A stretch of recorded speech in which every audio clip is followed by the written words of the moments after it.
My dear medical aspirants మరియు ఎవరైతే doctor course చేరాలనుకుంటున్నారో వైద్య వృత్తిని చేపట్టాలనుకుంటున్నారో మరి వారికి ఈ వీడియో ఎంతగానో మోటివేషనల్ వీడియోగా ఉపయోగపడుతుంది. ఇటీవలే ఎస్ఎస్సి ఎగ్జామ్స్ పూర్తయినాయి. మరి ఈ విద్యార్థులంతా వారి వారి లక్ష్యాలను ఏర్పాటు చేసుకోవడంలో నిమగ్నమై ఉంటారు. అయితే చాలామందికి నిర్దిష్టమైన ప్రణాళికను ఏర్పాటు చేసుకోరు, లేదా లక్ష్యాన్ని ఏర్పాటు చేసుకోరు. మనం వారికి వాటి వల్ల ఉపయోగాలను తెలియజేసినట్లయితే నిజంగా వారికి ఒక లక్ష్యం అంటూ జీవితంలో ఏర్పడుతుంది. మరి విద్యార్థులకు, వారి యొక్క తల్లిదండ్రులకు, మరి ఉపాధ్యాయులకు అందరికి కూడా ఈ నా వీడియో ఎంతగానో ఉపయోగపడుతుంది. మరి ఇప్పుడు 10th క్లాసు పూర్తయినటువంటి వాళ్ళు ఇంటర్మీడియట్ చేరాలని అనుకుంటూ ఉంటారు, లేదా ఇంటర్మీడియట్లో బైపీసీ తీసుకున్న వాళ్ళకి ఈ వీడియో ఎంతగానో ఉపయోగపడుతుంది.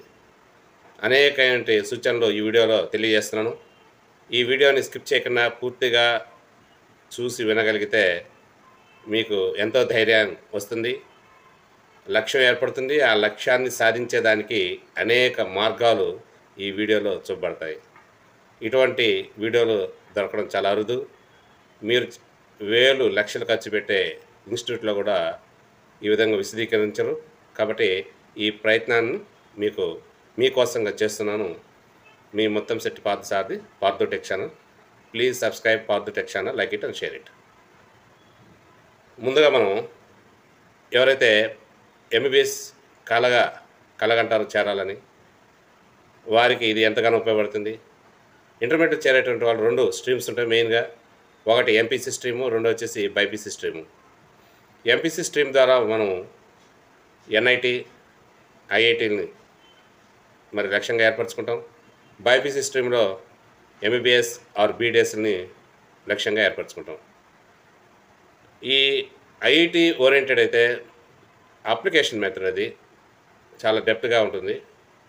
అదే బైపీసీ స్ట్రీమ్ అయితే మనం కొంచెం కష్టపడితే దీన్ని ఈజీగా మనం ఆ లక్ష్యాన్ని ఛేదించగలం. కాబట్టి మొదటి నుంచే కూడా మరి ప్రణాళిక అనేటువంటిది వేసుకోవాలి, సిద్ధం చేసుకోవాలి. ఆ ప్రణాళిక ప్రకారం, ప్లానింగ్ ప్రకారం మనం ముందుకు వెళ్ళాలి. ఏ కాలేజ్ అయినా ఎక్కడైనా చేరేటప్పుడు అక్కడ స్టాఫ్ని మనం ముందుగా అంచనా వేసుకోవాలి. ప్రతి సబ్జెక్టుకి స్టాఫ్ ఎలా ఉన్నారో, మరి ఆ సబ్జెక్ట్ని ఏ విధంగా చెప్తున్నారో, ఎంత రిజల్ట్స్ వచ్చిందో, ఆ ఇన్స్టిట్యూట్కి మీరు చేరబోయే ఆ క్యాంపస్లో ఎంత రిజల్ట్స్ వచ్చిందో, వేరే రిజల్ట్స్ని కూడా ఇక్కడ వాళ్ళు చెప్పుకుంటూ ఉంటారు. అది కాదు మనకు కావాల్సింది.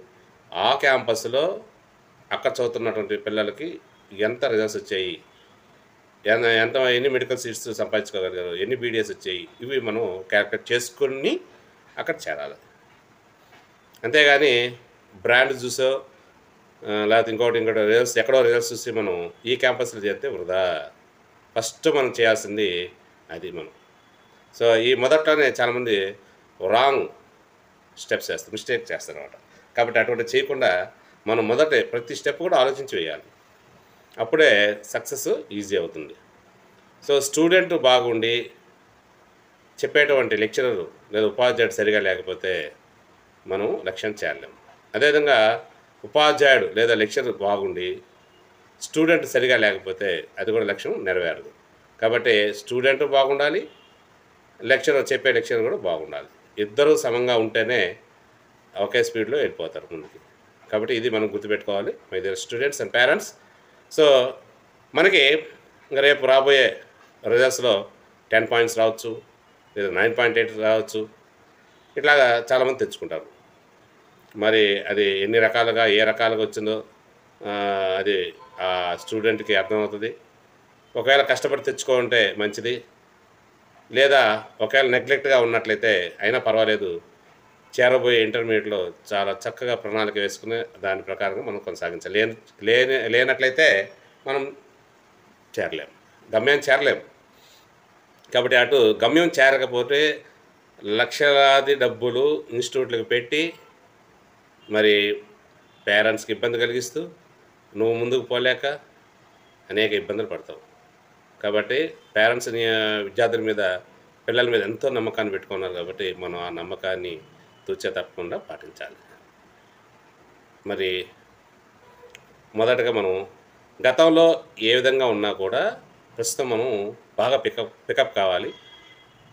షెడ్యూల్ ప్రకారంగా మనం ముందుకు పోవాలి.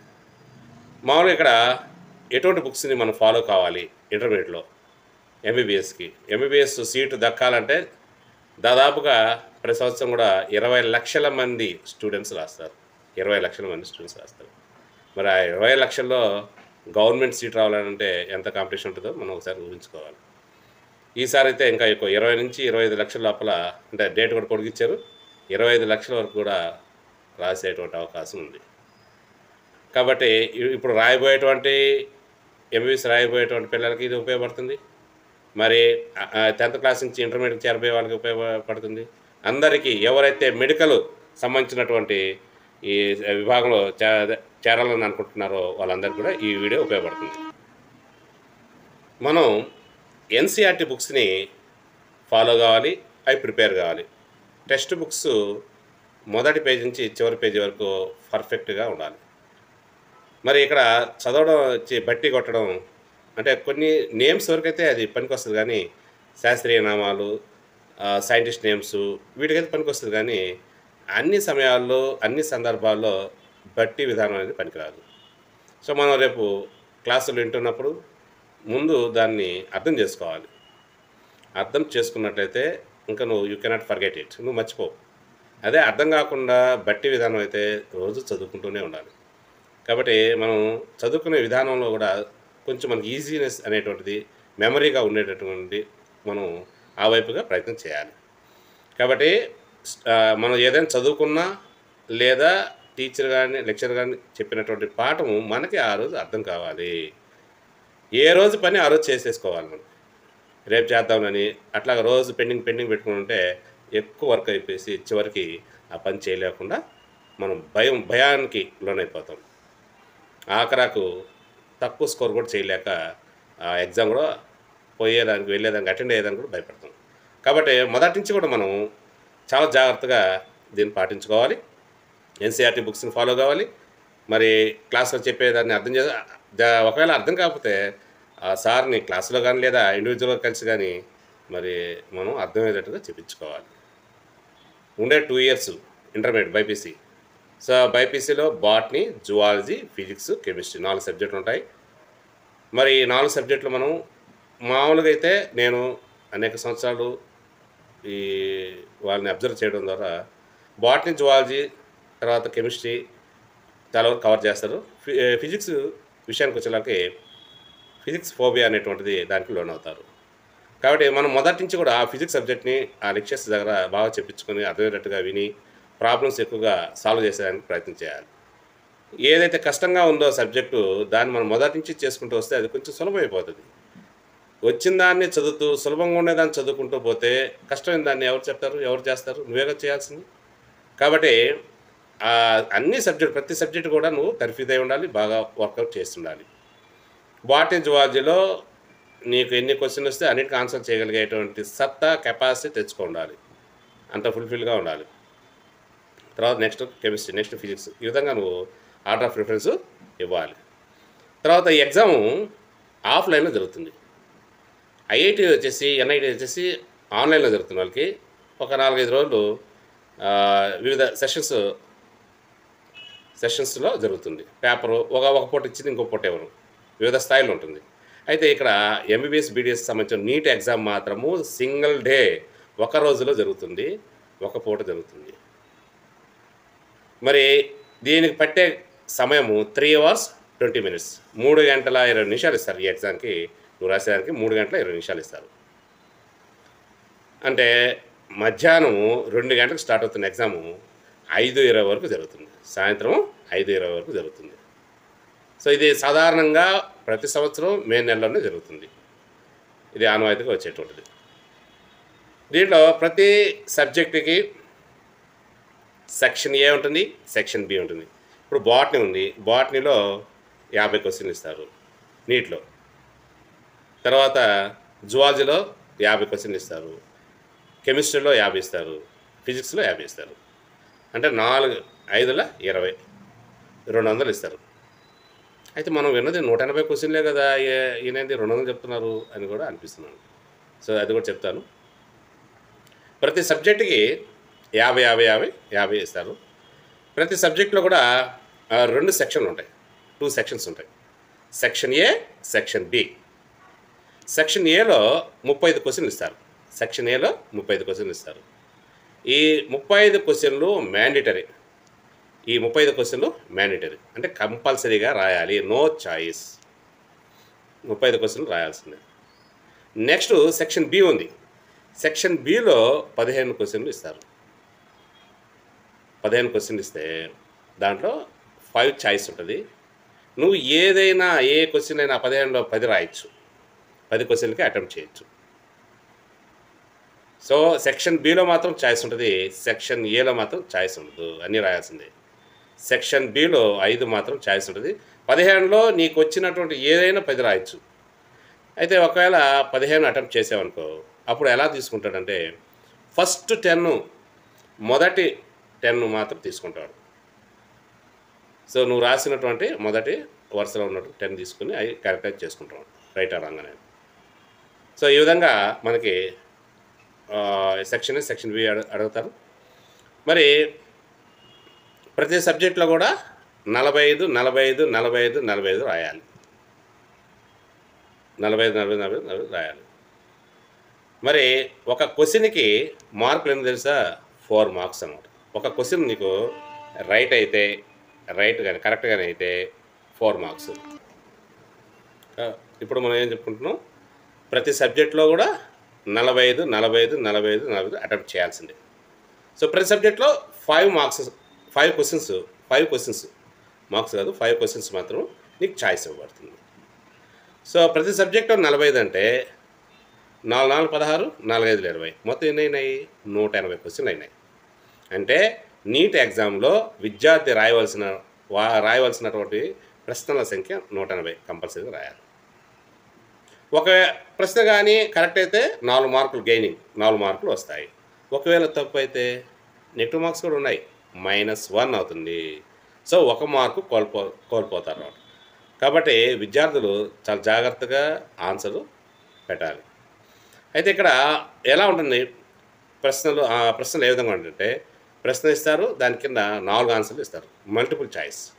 అంటే ఆన్సరు అక్కడే ఉంటుంది, కాబట్టి జాగ్రత్తగా మనం అనాలిసిస్ చేసుకొని, క్వశ్చన్ని అర్థం చేసుకొని, జాగ్రత్తగా అక్కడ ఇవ్వబడినటువంటి ఏబిసిడీలో ఏ ఆన్సర్ అనేది మనం ఫైండ్ అవుట్ చేసుకోవాలి. మరి సరే, మనకి ఈ నీట్లో ఎగ్జామ్ రాసిన తర్వాత మనకి రిజల్ట్స్ రావడం జరుగుతుంది. మరి ఆ రిజల్ట్స్లో ఎన్ని మార్కులు వస్తే మనకు గవర్నమెంట్ సీట్ వస్తుంది.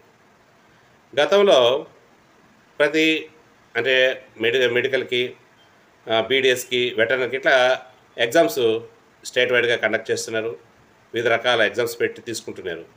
కానీ వీటన్నిటిని క్యాన్సిల్ చేసి నేషనల్ వైడ్గా నీట్ ఎగ్జామ్ పెట్టి ఎంబీబీఎస్ మరియు బీడిఎస్కి వీటి ద్వారా తీసుకుంటున్నారు. కాబట్టి ఇక్కడ మనకి కొంతవరకు సులభమైంది. ఇది అనేక అప్లికేషన్స్ చేయకుండా ఒకే ఎగ్జామ్ ద్వారా మనం నేషనల్ వైడ్గా అదర్ స్టేట్లో కూడా మనం ఎంబీబీఎస్ చేయడానికి అవకాశం ఉంది. సో మనం మన ఇండియాలో ఉన్నటువంటి అన్ని కాలేజీల్లో బెస్ట్ నెంబర్ 1 పొజిషన్లో ఉన్నటువంటి మెడికల్ కాలేజ్ ఏది అంటే ఎయిమ్స్ ఢిల్లీ. ఇక్కడ సీటు తెచ్చుకోవాలంటే ఎన్ని మార్కులు తెచ్చుకోవాలి? మరి ఓసీ వాళ్ళకైతే అంటే ఫస్ట్ ఒక కేటగిరీ చెప్తాను నేను. ఆ కేటగిరీని బట్టి మనం ఓబీసీ, ఎస్సీ, ఎస్టీ అంటే కొంచెం మీరు ఎస్టిమేట్ చేసుకోవచ్చు. అంటే వీడియో లెంత్ అవుతుంది కాబట్టి అందువల్ల నేను మిగతా వాటి గురించి కూడా నేను వేరే వీడియోలు చేస్తాను, అవి కూడా చూడండి మీరు. సో ఇక్కడ ఒక కేటగిరీ ఓసీ కేటగిరీ మాత్రం తీసుకుంటాను, దయచేసి మీరు గమనించగలరు. సో ఓసీ వారికి ఎన్ని మార్కులు వస్తే all India institute of medical science ఢిల్లీలో సీటు వస్తుంది? వారు ఖచ్చితంగా 700 నుంచి 705 వరకు రావాలి, ఖచ్చితంగా రావాలి. ఎయిమ్స్ ఢిల్లీలో నీకు సీట్ రావాలంటే 720కి 700 ఖచ్చితంగా వచ్చి ఉండాలి. అంటే ఈ ఇయర్కి మారుతూ ఉంటుంది, ఒక సంవత్సరంలో 705 వస్తే రావడం జరిగింది. ఒక సంవత్సరంలో 700 వచ్చినా కూడా రావడం కూడా జరిగింది. కాబట్టి మనం 700 పైనే చెప్పుకోవచ్చు. ఎయిమ్స్‌లో రావాలంటే మన టార్గెట్ 700 మార్కులు తెచ్చుకోవాలి ఓసీ వాళ్ళు. అంటే ర్యాంక్ ఎంత లోపల రావాలంటే ఒక 60 టాప్ 60 ర్యాంకుల లోపల రావాలి. 60 ర్యాంకుల లోపల రావాలి. అంటే మామూలుగా వాస్తవంగా అయితే 50 ర్యాంకుల లోపల రావాలి. అక్కడ ఉండేది 50 సీట్లే. అయితే 60 ఎందుకు అంటున్నానంటే ఏదో కొన్ని కారణాల చేత ఒక 10 మంది అటు ఇటు చేరకపోయినా, అంటే డిస్టెన్స్ని బట్టో వాళ్ళకి వేరే వేరే కారణాల చేత, సో మనం 60 ర్యాంక్ వరకు కూడా మనం ఎక్స్పెక్ట్ చేస్తున్నాం. సరే, దీని తర్వాత బెస్ట్ నెక్స్ట్ ఉన్నటువంటి మెడికల్ కాలేజీ ఏదంటే జిప్మార్. ఇది పాండిచ్చేరి కరైకల్లో ఉంది. 2 ఇన్స్టిట్యూట్స్ ఇవి, 2 కాలేజీలు ఉన్నాయి. ఇక్కడ సీట్ రావాలంటే ఓసీ వాళ్ళకి ఎన్ని మార్కులు రావాలి? 650 నుంచి 690 వరకు ర్యాంకులు మార్క్స్ తెచ్చుకోవాలి. ఖచ్చితంగా తెచ్చుకోవాలి. 650 నుంచి 690 వరకు తెచ్చుకోవాలి. సో ఇక్కడ 3 ఇన్స్టిట్యూట్లు అయిపోయినాయి. సో ఒకటి ఢిల్లీ అయిపోయింది. జిప్మార్కి సంబంధించినటువంటి 2 కాలేజీలు అయిపోయినాయి. గతంలో జిప్మార్కి సంబంధించినటువంటి కాలేజీలకి చేరాలంటే వేరే సపరేట్గా జిప్మార్ ఎంట్రన్స్ ఉండేది. కానీ ఇప్పుడు దాన్ని క్యాన్సిల్ చేసి మొత్తం అన్నిటికి కూడా ఎయిమ్స్ అన్నిటికి కూడా నీట్ ఎగ్జామ్ ద్వారా భర్తీ చేస్తున్నారు సీట్లు. ఇకపోతే ఇంకా అదర్ ఎయిమ్స్ 20 దాకా ఉన్నాయి దాదాపుగా. ఇవన్నీ కూడా మంచే. సో వీటిలో రావాలంటే ఖచ్చితంగా 650 మార్కులు ఖచ్చితంగా తెచ్చుకోవాల్సింది. మనం 650 మార్కులు తెచ్చుకోవాల్సింది. తర్వాత ఇంకా తెలంగాణ, మన తెలుగు రాష్ట్రాలు తెలంగాణ, ఆంధ్రప్రదేశ్ వీటిలో తెచ్చుకోవాలంటే ఎన్ని మార్కులు రావాలి? మరి తెలంగాణలో మొదటి మెడికల్ కాలేజ్ అంటే బాగా టాప్లో ఉన్నటువంటి 2 ఉన్నాయి. Gandhi medical college, Osmania medical college. ఇంకా చాలా గవర్నమెంట్వి ఉన్నాయి తెలంగాణలో. వీటిలో తెచ్చుకోవాలంటే నీకు అరౌండ్ 580 నుంచి 590 ఖచ్చితంగా వచ్చి ఉండాలి. అంటే ఇక్కడ మనం చెప్పేదంటే మొదటి రౌండ్ అని కాదు, చివరి రౌండ్ వరకు కూడా మనం ఆలోచించి చెప్తున్నాం. సో గాంధీ, ఉస్మానియా వాటిలో తెచ్చుకోవాలంటే 580 పైనే వచ్చి ఉండాలి. అంటే ఆ విద్యార్థి 150 ప్రశ్నలు ఖచ్చితంగా అటెంప్ట్ చేసి ఉండాలి. 150 క్వశ్చన్లు అటెంప్ట్ చేసి ఉండాలి. అదే ఎయిమ్స్ ఢిల్లీ ఎయిమ్స్లో తెచ్చుకోవాలంటే 177 క్వశ్చన్ రైట్ అయి ఉండాలి. 177 క్వశ్చన్ రైట్ అయి ఉండాలి. అదే మనం ఉస్మానియా మరియు గాంధీ మెడికల్ కాలేజీలో తెచ్చుకోవాలంటే 150 క్వశ్చన్లు కరెక్ట్ అయి ఉండాలి. ఇకపోతే ఏపీలో ఏ కేటగిరీలో తెచ్చుకోవాలంటే 540. ఓసీ వాళ్ళకైతే 540, 550. ఇవన్నీ కూడా 550 ఓసీ వాళ్ళ గురించి మాట్లాడుకుంటున్నాం. 540 నుంచి 550 పైన తెచ్చుకోవాలి ఏ కేటగిరీ. ఓబీసీ వాళ్ళైతే ఏపీలో 510 వరకు తెచ్చుకోవాలి. ఎస్సీ వాళ్ళైతే 460 పైన తెచ్చుకోవాలి. ఎస్టీ వాళ్ళైతే 420 మార్కుల పైన తెచ్చుకోవాలి. Anything possible. మనం కష్టపడితే ఎనీథింగ్ పాసిబుల్. కష్టపడకపోతే సులభమైనది కూడా కష్టమే. కాబట్టి ప్రియమైన విద్యార్థులారా, తల్లిదండ్రులారా, ఈ వీడియో మిమ్మల్ని ఎంతగానో ప్రభావితం చేస్తుంది. అనేక వివరాలు, ఎన్ని ప్రశ్నలు ఇస్తారు, ఎలా రాయాలో, టైం ఎంతో, ఎప్పుడెప్పుడు ఎగ్జామ్స్ ఉంటాయో, మరి వివిధ ఇన్స్టిట్యూట్లో, గవర్నమెంట్ ఇన్స్టిట్యూట్లో ఎన్ని మార్కులు రావాలి, ఇవన్నీ కూడా వివరాలు మీకు మరి తెలియజేశాము. Please subscribe path tech channel, like it and share it. ఇంకా మరెన్నో వీడియోలు నీట్కి సంబంధించినటువంటి ఎన్ఐటి, ఐఐటికి సంబంధించినటువంటి ప్రైవేట్, గవర్నమెంట్ అన్ని మెడికల్ కాలేజ్, ఇంజనీరింగ్ కాలేజ్ సంబంధించిన అన్నీ కూడా వీడియోలు చేసి మీకు అందిస్తామని తెలియజేస్తున్నాము. వీటిని మీరు ఆస్వాదిస్తూ ఇతరులకు కూడా షేర్ చేయండి. So please subscribe path tech channel, like it and share it. Thank you. All the best.